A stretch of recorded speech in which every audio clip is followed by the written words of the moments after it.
ilay roy memy ny rehetra.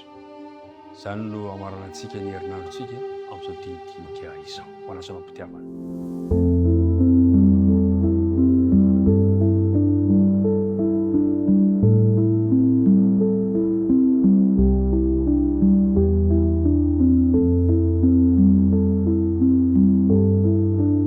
Ampifaliana hatrany ry rahalasina baba malala isany no hiarabako anao hiantranoko amin'ny toerana misy anao anakikezako anao amin'ity androany ity arahantsika mandinika ny tenin'Andriamanitra.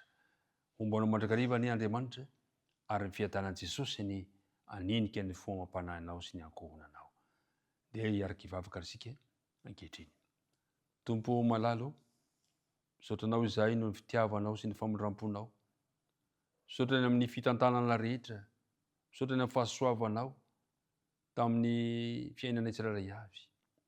Misaotra ihany koa ny amin'ity fotoana ity izay ahafahany mamarina indray ny herinandronay amin'ny fandiniana ny teninao.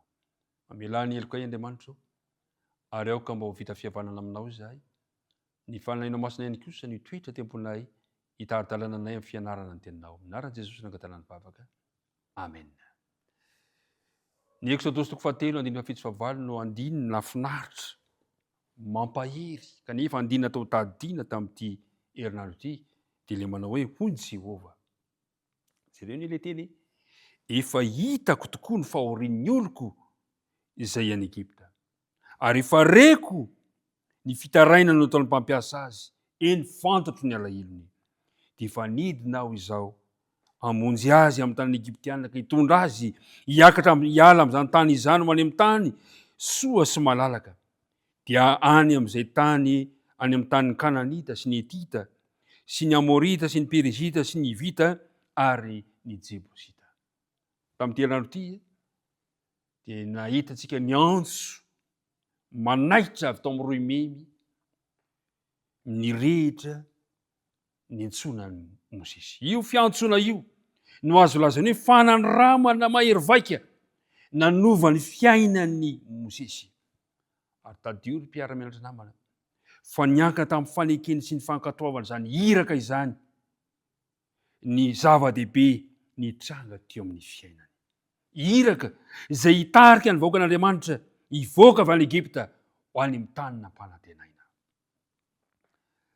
Fantatsika tsara ny fiafaran'ny tantara. Kanefa andeha eo amin'ny toeran'ny Mosesy itsika tamin'izany fotoana izany, nandositra avy tany amin'ny tany Egypta izy mamonjy ny ainy. Nisy taranaka vaovao Hebreo nipoitra tao amin'ny 7 taona farany, ary azo inoana fa maro amin'izy ireo no tsy nafantatra loatra intsony momba azy.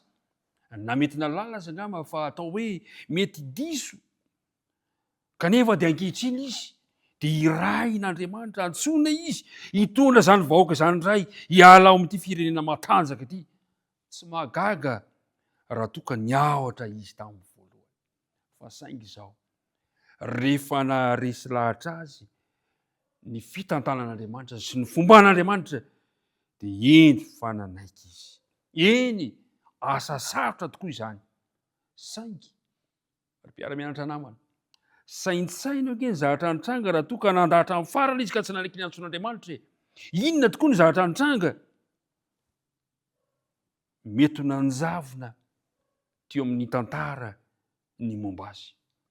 Kanefa noho ny herin'Andriamanitra ny asa tamin'ny alalany dia namela marika lehibe teo amin'ny tantara izy.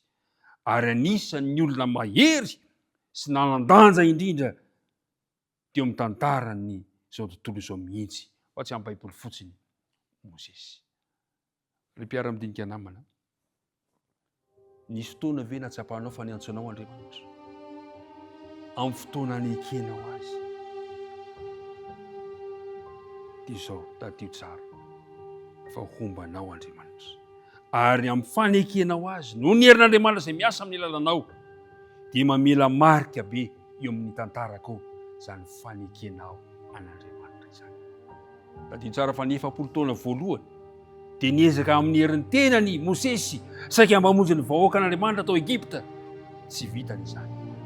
Fa noho ny herin'Andriamanitra kosa ankehitriny manatanteraka izany asa izany, dia Andriamanitra homba azy amin'izao 7 taona manaraka izao indray.